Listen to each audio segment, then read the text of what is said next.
పితా పుత్ర పవిత్ర ఆత్మనామమున ఆమెన్. క్రీస్తునాథుని యందు మిక్కిలి ప్రియ సహోదరి సహోదరులారా, పునీత గోవాపురి ఫ్రాన్సిస్ శబరివారి యొక్క పండగ వాక్య పరిచర్యకి మిమ్మందరినీ ప్రేమతో ఆహ్వానిస్తున్నాను. మార్కు సువార్త 16వ అధ్యాయము 15-16 వచనములు. యేసు శిష్యులతో, మీరు ప్రపంచమందంతట తిరిగి సకల జాతి జనులకు సువార్తను బోధింపుడు. విశ్వసించి జ్ఞానస్నానం పొందువాడు రక్షించబడును, విశ్వసింపని వానికి దండన విధించబడును అని పలికెను. క్రీస్తునాథుని యందు మిక్కిలి ప్రియులకు సహోదరి సహోదరులారా, డిసెంబర్ 3వ తారీఖు భారతదేశంలో ఉన్న క్రైస్తవులందరికీ కూడా ఒక మహా గొప్ప పండగ. కారణం, ఆనాడు క్రైస్తవులందరూ కూడా, కథోలికులందరూ ముఖ్యంగా మహా గొప్ప పునీతుడైనటువంటి పునీత గోవాపురి ఫ్రాన్సిస్ శబరి వారి యొక్క పండగని కొనియాడతారు. కాబట్టి మీకందరికీ కూడా శబరి వారి యొక్క పండగ శుభాకాంక్షలు తెలియజేస్తున్నాను. అయితే ఈ సంవత్సరం ప్రత్యేకంగా ప్రియులారా, ఈ పండగ ఇంకా కొంచెం ప్రత్యేకతను సంతరించుకుంది. కారణం, శబరి వారి యొక్క పవిత్ర దేహాన్ని ప్రజల దర్శనార్థమై బయట ఉంచటం జరుగుతుంది ఈ సంవత్సరం. కాబట్టి ఇవి మనకి ప్రత్యేకమైన దినాలు ప్రియులకు దేవుని బిడ్డలారా. పునీత శబరి వారి యొక్క జీవితాన్ని మనం ఒకసారి తెలుసుకుంటే, ఆయన రాజవంశానికి చెందినటువంటి వాడు, గొప్ప ఇంటి బిడ్డ, జీవితంలో ఎన్నో కలలు కన్నటువంటి వాడు, స్పెయిన్ దేశానికి చెందినటువంటి వాడు, సావెర్ అనే కోటలో పుట్టినటువంటి వాడు, జీవితంలో గొప్ప గొప్ప అంతస్తులు చేరుకోవాలని ఫ్రాన్స్ దేశంలో బార్బరా యూనివర్సిటీలో ఫిలాసఫీ తత్వశాస్త్రాన్ని చదువుతున్నాడు. అదిగో అప్పుడే జరిగింది అతనిలో మార్పు. పునీత లోయోలాపురి ఇన్యాసి వారు తన గదిలో మరొక విద్యార్థిగా, పెద్దవాడైనా కానీ మరొక విద్యార్థిగా ఉంటున్న సమయంలో లోయోలాపురి ఇన్యాసి వారి యొక్క ఆ ప్రేరణతో, వారు చెప్పిన మాటల వలన ఫ్రాన్సిస్ జేవియర్ గారు దేవునిపై నమ్మకాన్ని పెంచుకోవటం, మారు మనసు పొందుకోవటం జరిగింది.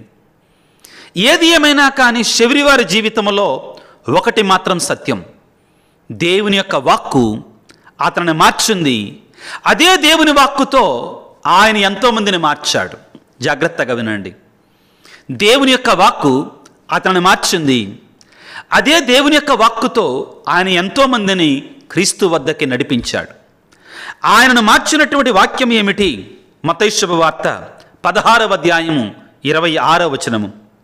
మానవుడు లోకమంతటిని సంపాదించి ఆత్మనే కోల్పోయిన లాభం ఏమున్నది? తన ఆత్మకు బదులుగా మానవుడు ఏమియగలడు?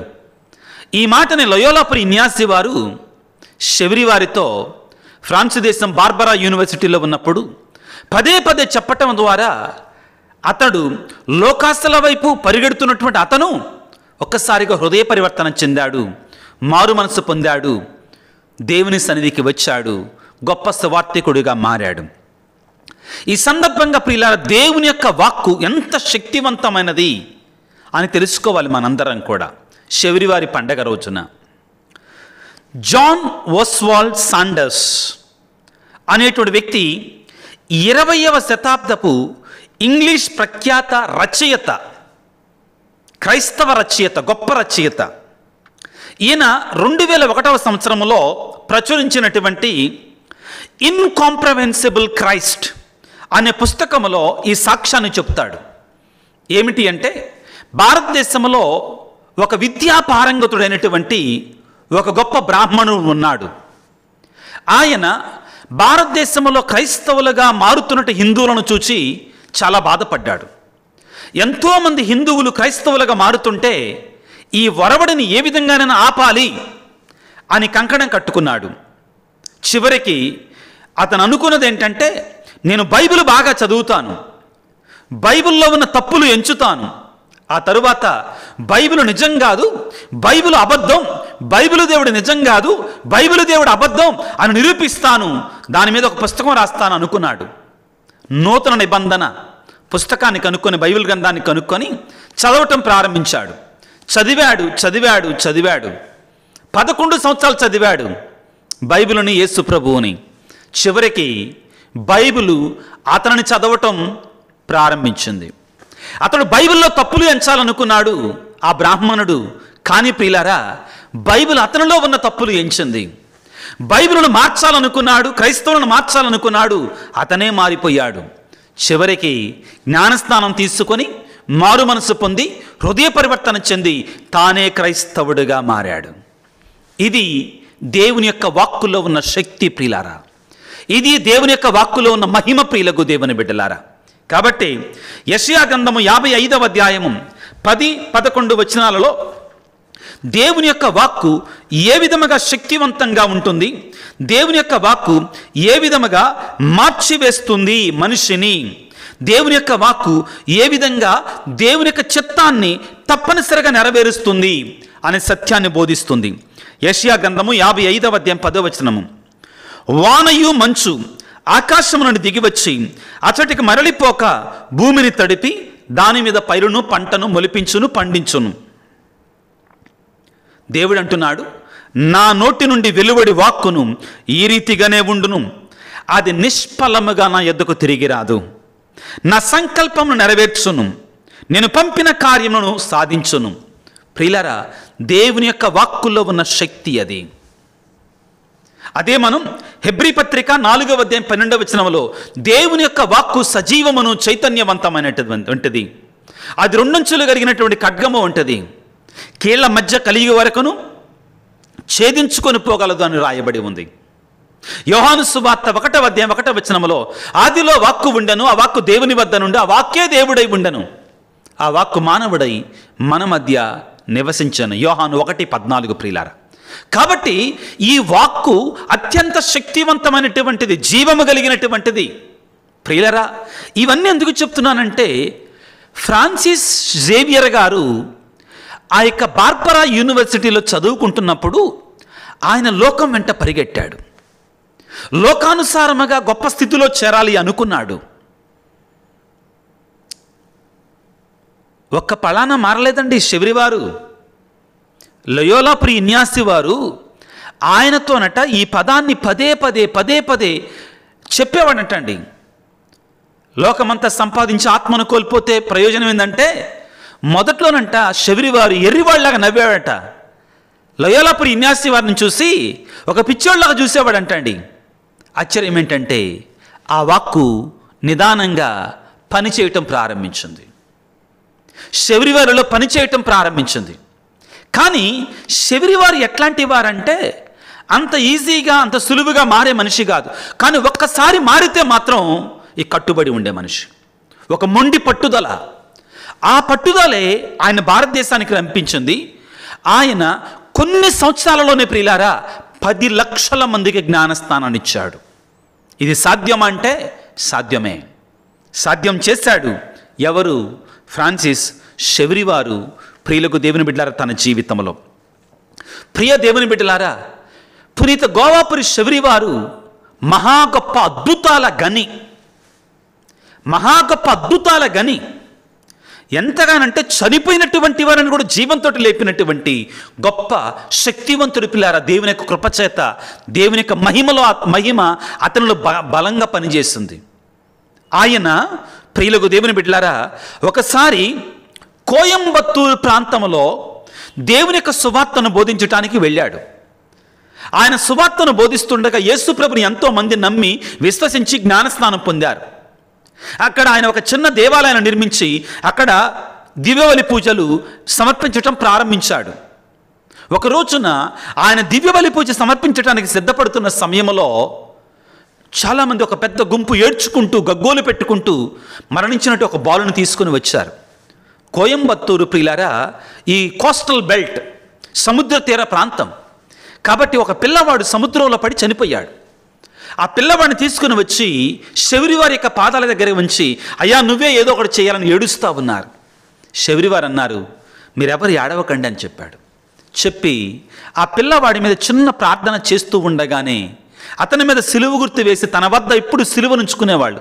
ఇప్పుడు కూడా శబరివారి యొక్క స్వరూపాన్ని మీరు చూస్తే సిలువ ఉంటుందండి ఆయన చేతుల్లో.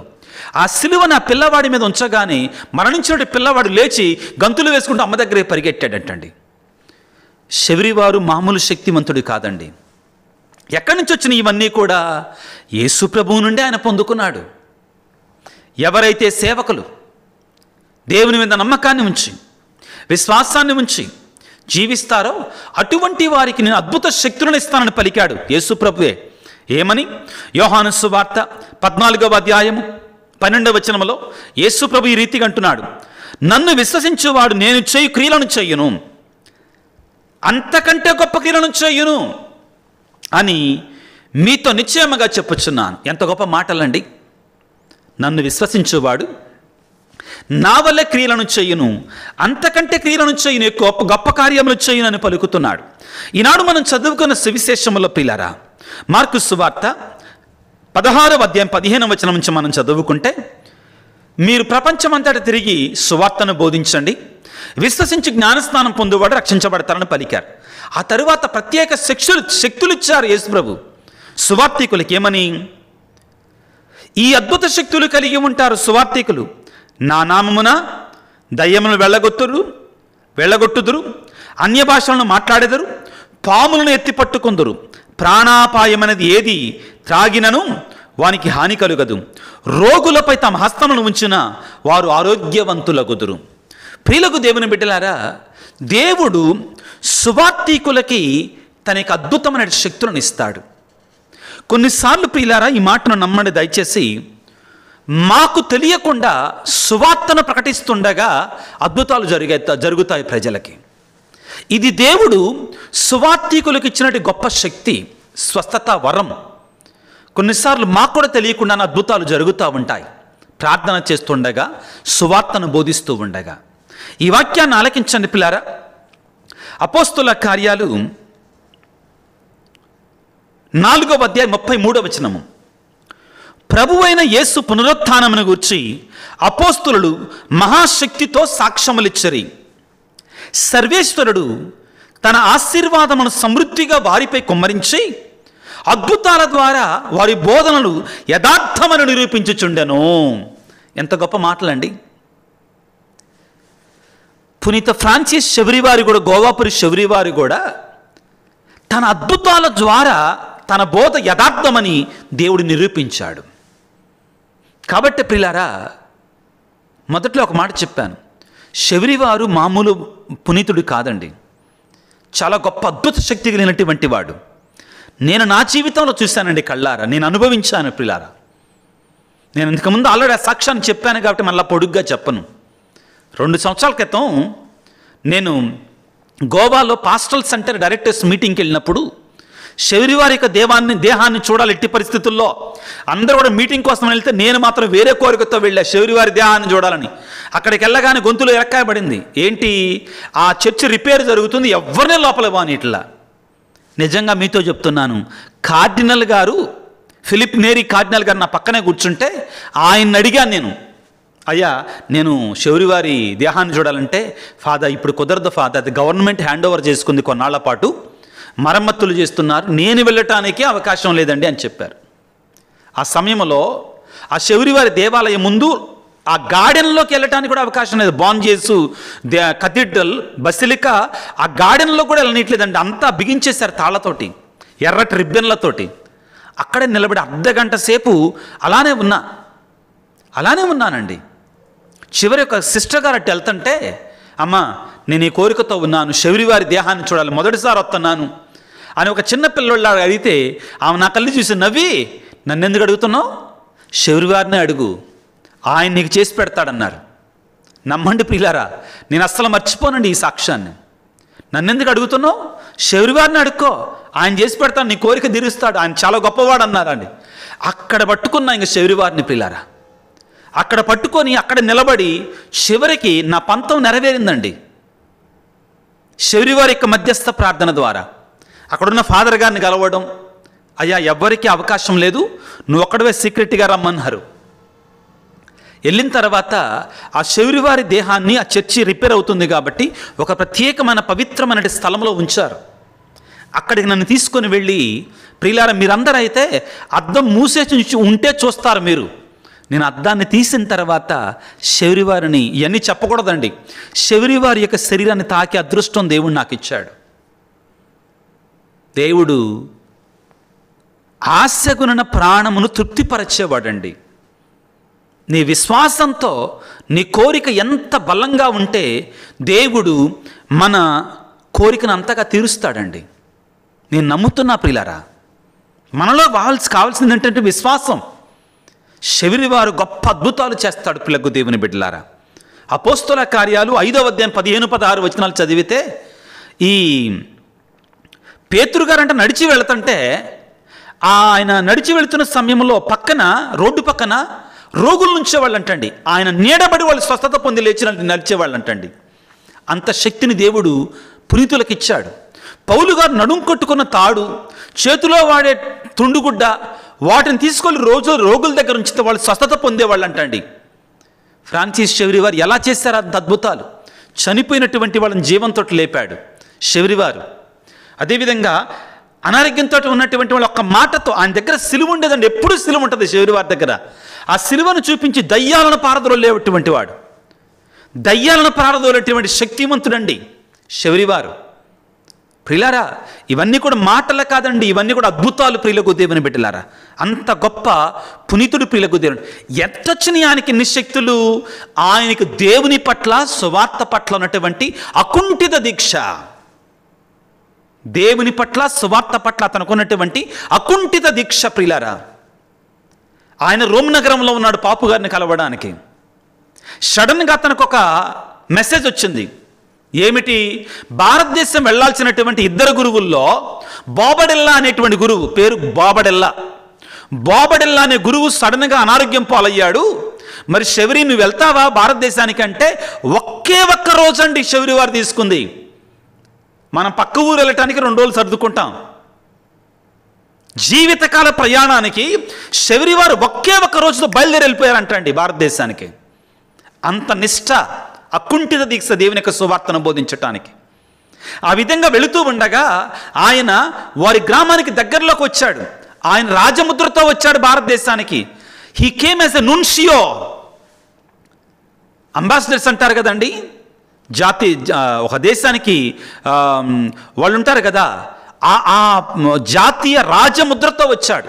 పాపు గారి యొక్క అధికార ముద్ర, అదేవిధంగా స్పెయిన్ దేశపు రాజు యొక్క ముద్రతో వచ్చాడండి శౌరివారు. మామూలుగా రాలా ఆయన ఒక దేశ ప్రతినిధిగా వచ్చాడండి భారతదేశానికి. ఆయనకు అన్ని అధికారాలు ఉంటాయి ఇక్కడ. ఆ విధంగా వచ్చాడు. ఆయన వస్తుంటే ఆయన పంపించడానికి ఆయన దగ్గర ఆ దేశపు అంబాసిడర్, రాజా అధికారి ఆయన దగ్గర ఉండి, అయ్యా మీ అమ్మగారు ఇంకా బ్రతికే ఉన్నారు కదా, మీ బంధువులు బ్రతికే ఉన్నారు, ఒకసారి వెళ్ళి బై చెప్పిరండి, ఇక మీరు చూడరు కదా వాళ్ళని, భారతదేశానికి వెళుతున్నారు కదా అంటే, ఆయన అన్న మాట ఏంటో తెలిస్తే శౌరి గారు అన్న మాట, నేను వాళ్ళని పరలోకంలో చూడాలని ఇష్టపడుతున్నాను, ఈ లోకంలో చూడాలని ఇష్టపడతలేదుగా అన్నాడు. వెళ్ళకుండా ఆయన అన్నది ఏంటంటే, నా తల్లిని, నా బంధువులని పరలోకంలో చూడాలని ఇష్టపడుతున్నాను. ఎందుకంటే ఈ లోకంలో చూస్తే ఆప్యాయత కారణంగా, అనురాగం కారణంగా, బంధుత్వం కారణంగా బాధ మిగులుతుంది. పరలోకంలో చూస్తే ఇక మా ఆనందానికి అంతమేం ఉండదు కదా, నేను పరలోకంలో కలుసుకుంటానని చెప్పండి మా అమ్మతోటి, మా పొరుగువారితో అని చెప్పారు. అది అనుకున్న నిష్ట. ఒక్కసారి పడవనెక్కిన తర్వాత, ఓడనెక్కిన తర్వాత, ఆ ఓడలో ఉన్నటువంటి వారు ఆ వాతావరణం తట్టుకోలేక విచిత్రంగా ప్రవర్తిస్తూ ఉంటే, ఆ ప్రార్థన లేకుండా ఉంటే, ఆయనట క్రూ మెంబర్స్ అని కూడా మోకరించి ప్రార్థించేట్లుగా చేశాడంటండి. వాళ్ళకు కూడా దేవుని యొక్క సువార్తను బోధించాడు. ప్రయాణాన్ని కూడా ప్రార్థనగా మార్చాడు, ప్రచారంగా మార్చాడు, సువార్త ప్రచారంగా. ఒక్కసారి గోవా ప్రాంతంలో అడుగుపెట్టిన తర్వాత అలుపెరగనటువంటి సువార్త ప్రచారం ప్రియులారా. కొద్ది దినాలలోనే, కొన్ని సంవత్సరాలలోనే 10 లక్షల మందికి జ్ఞానస్నానం ఇచ్చాడంటే ఆలోచించండి ఆయన సువార్త ఎంత గొప్పదో. ఒకటి కాదండి ఆయన సువార్త. ఇటువైపు త్రివేంద్రం దగ్గర నుంచి, గోవా దగ్గర నుంచి, ట్రావెన్కోర్ రాష్ట్రం నుంచి చాలా ప్రాంతాలను తిరిగాడు భారతదేశంలో పిల్లరా. చాలా మందికి జ్ఞానస్థానాలు ఇచ్చారు, దేవుని యొక్క సువార్తను బోధించారు. అది చాలదన్నట్లుగా ఆయన జపాన్ వెళ్ళాడు, అక్కడ దేవుని యొక్క సువార్తను బోధించాడు. అక్కడి నుంచి మరలా చైనా వెళ్ళాలి, అక్కడ దేవుని యొక్క సువార్తను బోధించాలనుకున్నాడు. ప్రియులారా, దేవుడు అన్నాడు, నా బిడ్డ నీవు మంచి పోరాటంను పోరాడితివి, నీ పరుగు పందెమును ముగించితివి, రా, నీ కొరకే నేను జీవ కిరీటాన్ని సిద్ధంగా ఉంచక చాలురా అని చెప్పి శెవిరివారని ప్రియులకు దేవుని బిడ్డలారా, ఇదిగో 1552వ సంవత్సరం డిసెంబర్ 3వ తారీఖున స్వర్గానికి పిలుచుకున్నాడు యేసయ్య ప్రియులకు దేవుని బిడ్డలారా. ఇదిగో మనందరిది ఏంటి బాధ్యత? ఇంత గొప్ప పునీతుని మన దేశానికి దేవుడిచ్చాడు. ఏంటంటే పరిశుద్ధ ఫ్రాన్సిస్ పాపు గారు చెప్పినట్లుగా జ్ఞానస్నానం పొందిన ప్రతి క్రైస్తవుడు సువార్తికుడిగా మారాలి. జ్ఞానస్నానం పొందినట్టు ప్రతి క్రైస్తవుడు సువార్తికుడిగా మారాలి. అవును ప్రియులారా, నిజమైన, స్వచ్ఛమైన, నిజాయితీ కలిగిన సత్యవేదం బోధించే రోజులు తగ్గిపోయాయి. చిత్ర విచిత్రమైనట్టు బోధనలు బయలుదేరుతున్నాయి. అసలైన విషయాన్ని మరిచిపోతున్నారు బోధకులు. కొసరైన విషయాల వెంట పరిగెడుతున్నారు. ఈ రోజున మనందరం ఆత్మపరిశీలన చేసుకోవాలి. మనం గోవా వెళ్ళి శౌరివారి దేహాన్ని చూసి మనం క్రీస్తును ప్రకటించకపోతే ప్రయోజనం లేదండి. నీ జీవితం నీకు తగినట్లుగా, నా జీవితం నాకు తగినట్లుగా, మన స్థాయి తగ్గట్టుగా క్రీస్తును ప్రకటించాలి. శౌరివారిని వేడుకుందాం పిల్లారా. దేవా, శౌరివారి యొక్క మధ్యస్థ ప్రార్థన ద్వారా మా భారతదేశాన్ని దీవించండి నాయన. ఈ భారతదేశము నిన్ను విశ్వసించులాగన, నీ రక్షణ పొందులాగన, నీ శాంతి సమాధానంతో నింపబడులాగన దీవించమని ఆ దేవాదేవుని వేడుకుందాం. మరిచిపోవద్దు పిల్లారా, శౌరివారు యేసు సభను స్థాపించినటువంటి ఆ యొక్క ప్రథమ సభ్యులలో ఒకరు, లోయోలా ఇగ్నాసి వారితో కలిసి. కాబట్టి ఈ రోజున యేసు సభ గురువుల కొరకే ప్రార్థన చేయాలి. వారి ద్వారా ప్రియులారా ఎంతోమంది దేవుని సన్నిధికి రావాలని, సువార్త ప్రకటించబడాలని, ముఖ్యంగా మన విజయవాడలో ఉన్న లోయోలా ఫాదర్ల కోసం, గుంటూరులో ఉన్నటువంటి లోయోలా ఫాదర్స్ కోసం అక్కడ స్కూలు, అదేవిధంగా కాలేజ్, హైదరాబాద్లో ఉన్న ఫాదర్ల కొరకే వివిధ ప్రాంతాలలో సువార్త ప్రచారం కూడా చేస్తున్నారు పిల్లారా. వారందరి కోసం ప్రార్థన చేద్దాం. దేవుడు వారిని దీవించాలని వేడుకుందాం. తలలు వంచి ప్రార్థన చేసుకుందాం. సర్వశక్తిమంతుడా, సర్వోన్నతుడా, ప్రేమమయుడా, నీకు స్తోత్రాలు, వందనాలు తండ్రి. ఈనాడు మహా గొప్ప పునీతుడైనటువంటి భారతదేశపు అపోస్తుడైనటువంటి యావత్ ప్రపంచానికి సువార్త ప్రచారానికి ఆదర్శమూర్తి అయినటువంటి ఫ్రాన్సిస్ శౌరివారి యొక్క మహోత్సవాన్ని కొనియాడుకుంటుండగా వారి మధ్యస్థ ప్రార్థన ద్వారా మా భారతదేశాన్ని దీవించండి, ఆశీర్వదించండి. అదేవిధంగా ఈ రోజుల్లో ప్రభువా, శౌరివారి యొక్క పవిత్ర దేహాన్ని మరి ఎక్స్పోజిషన్కి ఉండగా ప్రజల సందర్శనార్థమై ఉంచగా ప్రభు అక్కడికి వచ్చే ప్రతి భక్తుడిని దీవించండి ఆయన యొక్క మధ్యస్థ ప్రార్థన ద్వారా. అదేవిధంగా వారి ఆదర్శాన్ని స్వీకరించి మేమందరము కూడా మరో సువార్తికులుగా మారే కృపను మాకు దయచేయండి తండ్రి. ప్రత్యేకమైన రీతిలో ప్రభువా, ఈనాడు ఈ యొక్క వాక్య పరిచర్యలో పాల్గొనే బిడ్డలందరినీ దీవించండి, ఆశీర్వదించండి. మరి ముఖ్యంగా ప్రభువా, అనారోగ్యంతో బాధపడుతున్న బిడ్డలకు ప్రభువా నీ గాయపడిన హస్తాలతో దాకి స్వస్థపరచండి. ముఖ్యంగా తండ్రి మా కొరకే ప్రార్థించండి అని అడిగినటువంటి వారిని ప్రత్యేకంగా దీవించమని, ఆశీర్వదించమని మా ప్రభు అయిన క్రీస్తు ద్వారా వేడుకొనిచున్నాము తండ్రి. ఆమెన్. ప్రభువు మీతో ఉందురుగాక, మీ ఆత్మతో ఉందురుగాక. సర్వశక్తి గల సర్వేశ్వరుడు పిత, పుత్ర, పవిత్రాత్మ మిమ్మందరిని చల్లగా దీవించి ఆశీర్వదించి కాపాడుదురుగాక. God bless you. దేవుడు మిమ్మల్ని దీవించుగాక. ఆమెన్.